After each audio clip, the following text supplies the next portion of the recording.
I'm now quite a long way into this project, far enough into it to understand what my costs are likely to be.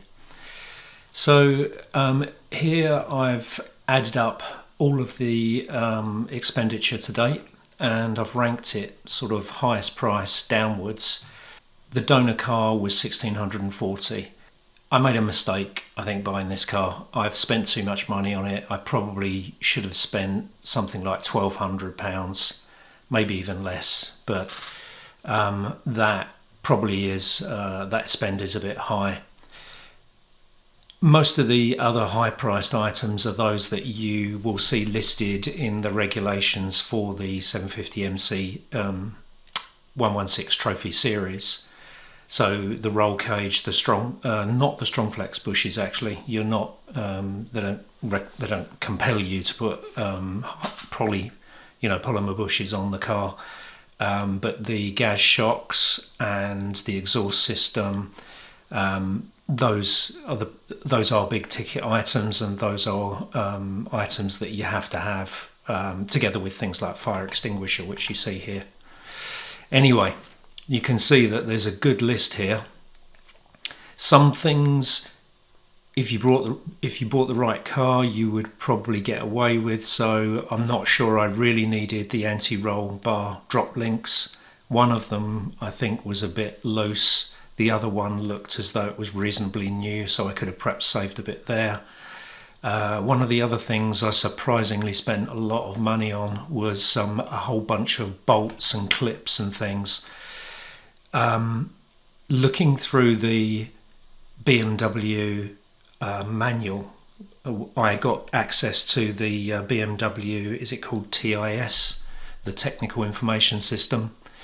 If I went through that, the information in that manual, that online manual, it does tell you which nuts and bolts they recommend that you replace, and in fact I replaced all of the bolts and nuts in the rear subframe, and that probably wasn't necessary.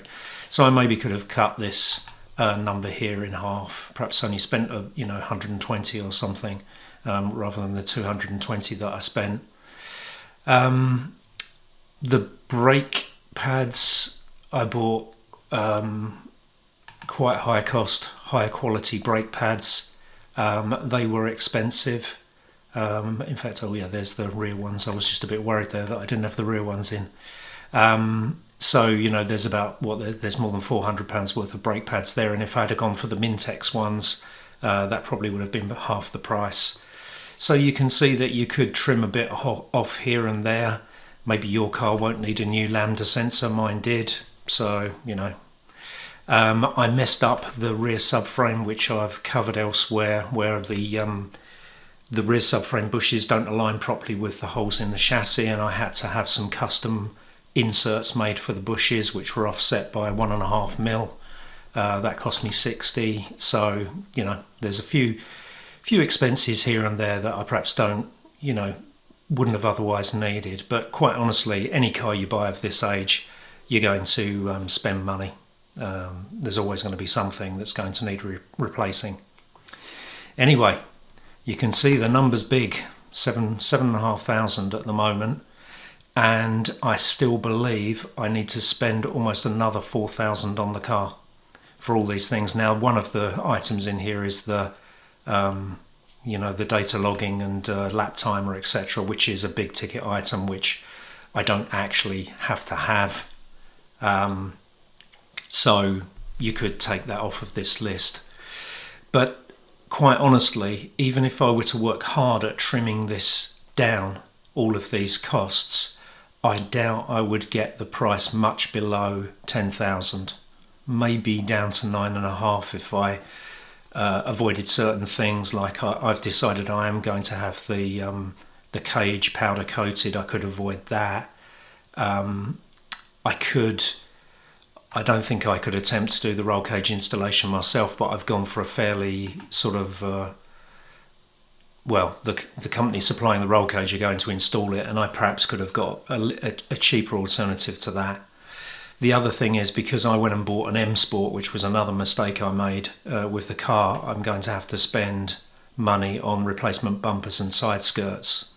So that's got to be done. And also I've got one of the undercloak panels missing under the car, and it just so happens to be the one that is compulsory in the regulations. If it was the other side, it wouldn't be a problem, but it's the compulsory one, and actually I would prefer it to be on there anyway, both sides. So there's a few extra costs there, but you know, I'm not going to get it down to much below 9,500. I don't think, no matter what I did in the spend. So I hope you find that useful. It gives you some idea of just what sort of price you can expect for building a car like this. It also brings into perspective, you know, when you see cars advertised for 9,000 or 10,000, and you know, there's this sort of folklore or myth that you can build one of these cars and race for £6,500. There is no way. There is no way you can build this car for £6,500. So don't be fooled into thinking that, because it just won't happen. Hopefully that helps you, and I'll catch you on the next video.